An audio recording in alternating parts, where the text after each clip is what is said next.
Hey guys, John here, and I'm making this video, and I'm not even completely sure I should be making this video, but whatever. I feel like I kind of should, so I'm going to do that. So earlier today on the John Campea Show, on Wednesday, December 2nd, on the John Campea Show, one of the issues that we talked about and a topic that came up was the fact that Elliot Page, who we have known for the last number of years as Ellen Page, who now identifies as transgender and uses the pronoun he, and we were talking about how will that have any effect on Umbrella Academy, the show they currently star on, as, you know, and they star as a cisgendered female in the show. So it raised the question, what, if anything, will this have an impact on the show or the character? Now, as we discussed in the show today, it wasn't going to affect it at all.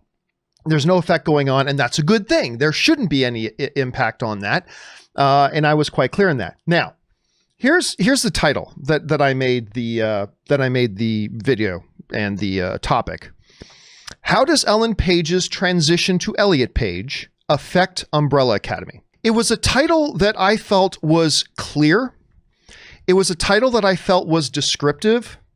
It was a title that I felt truly communicated what the subject matter of the topic was, simply for clarity and for understanding, so everybody who saw the headline would know who we're talking about and what we're talking about. And I thought, I was very specific to make sure I used, their new name, Elliot Page, in the title, but also for people who had no idea about this transition. I also wanted to make sure we identified so people would know who exactly it is we're talking about. So I used Ellen's former name, Ellen Page, just so for clarity. Now, since in the hours that have passed since I wrote that, I've gotten several very angry messages from people, both in the comments section, on my Instagram, all over the place. Telling me that it was incredibly disrespectful for me to use Elliot Page's, a phrase I'd never heard before, dead name. I guess, when somebody becomes transgendered, or maybe it exceeds more than just transgendered people in that community. Maybe it's used in other situations as well. But I'd never heard the term dead name before. And I was lectured by many people that it was the height of inconsiderate behavior and completely disrespectful that I even used Elliot's former name, Ellen Page, in the title of my video. Which leaves me to ask the question, was it wrong of me to even reference the quote-unquote dead name, Elliot Page's former name of Ellen Page? Was it wrong of me to even reference that name in the title of my video? And like I said, I've gotten a lot of messages about this today. And I'm going to say this, and it's going to be very unpopular amongst some people, and I can live with that because I think my rationale and my reasoning is sound. No, it wasn't disrespectful for me to reference the former name of Elliot Page, which was Ellen Page. That, for the longest time, that was their name. And now they identify as Elliot Page, and now that's what we should refer to them as. But here's the thing. For me, I can only speak of myself personally. When I was going through the news sources, earlier and stuff like that, I skipped over a number of headlines that talked about Elliot Page. I skipped over a number of them before I think I finally landed on Varieties that kind of made it clear who they were talking about. But I skipped over a number of headlines and didn't even give it a second thought because I had no idea who Elliot Page was. I just had no idea who that person was. I have never heard of Elliot Page.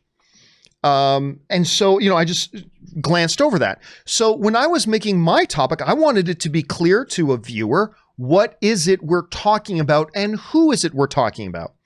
And that's why I felt it was important to reference the name that everybody knows them as, and not just reference the original name of Ellen, but also to make sure that in that title, we make it clear there's been a now transition to Elliot Page.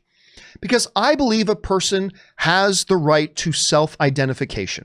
I believe in that. I think that's great. And we talked about that in the show a little bit earlier today.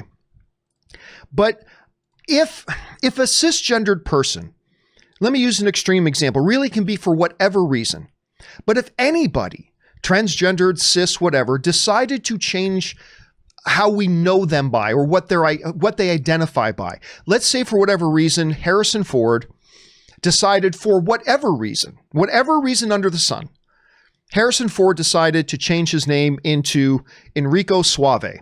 I'm just pulling names out of my ass. So just Harrison Ford, from now on, I'm Enrico Suave. Okay, fine. He has the right, if that's what he wants his name to be, fine. Or whatever his reason. Maybe he's got a laundry list of reasons. But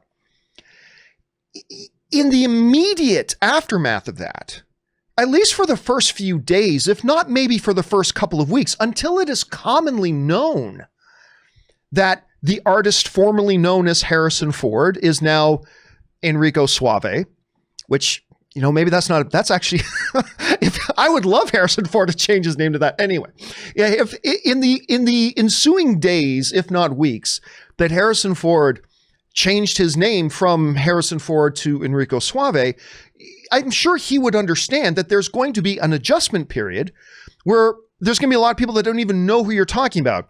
If you say Enrico Suave, they have no idea who you're talking about. And then you say Enrico Suave from Star Wars, and people go, what the hell are you smoking? But if you say to them, Harrison Ford, who is now Enrico Suave, now they know who you're talking about. And I don't apologize for making a headline.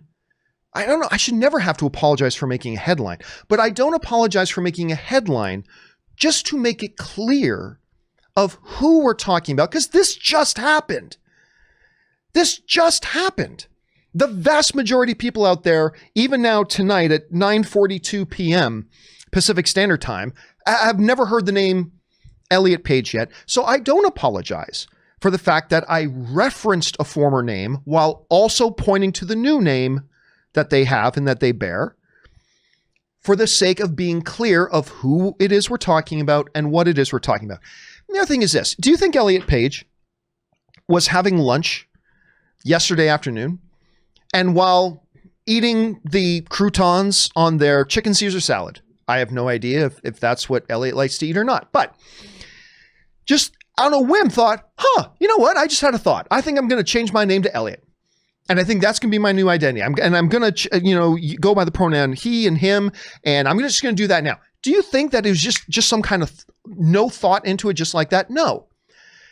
Elliot Page took time for themselves to become adjusted to the idea of it, to feel comfortable with the idea of it, to know that was the right thing for them to do, and then gave it more thought, and then probably talked to people who were close to them, and then gave it more thought, and then gave it more consideration.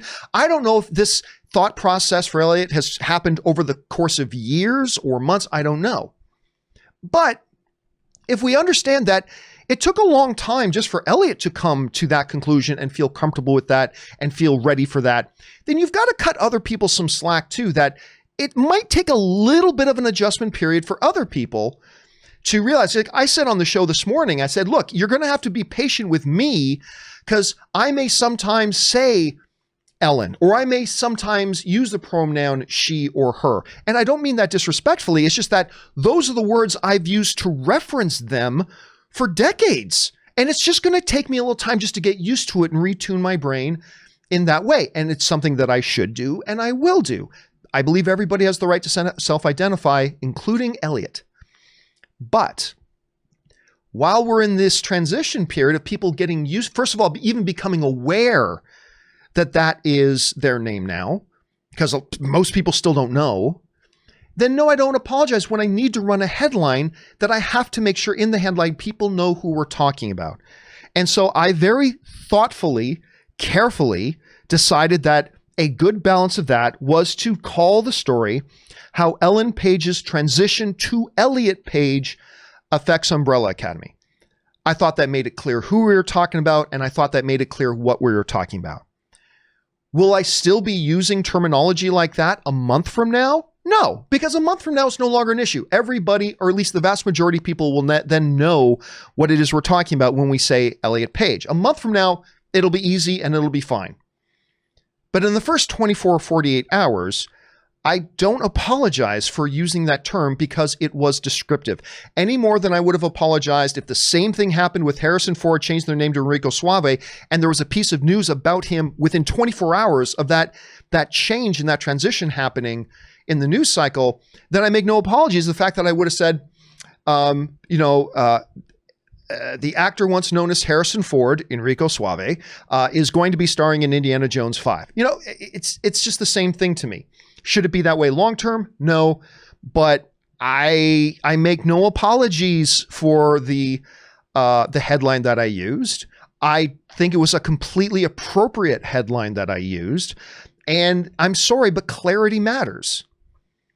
And soon, very soon, it won't be necessary for clarity, but immediately right now, it kind of is a little bit. So anyway, that's just my thoughts on it. I'm sure there's gonna be a lot of people disagreeing with me, and that's fine. I welcome disagreement. I welcome all that kind of stuff. And I welcome Elliot Page. Good Canadian, by the way. Anyway, that's just my thoughts on that. Thought I should give verbal diarrhea to it. But anyway, that's that. Thanks for joining me, guys. Talk to you later.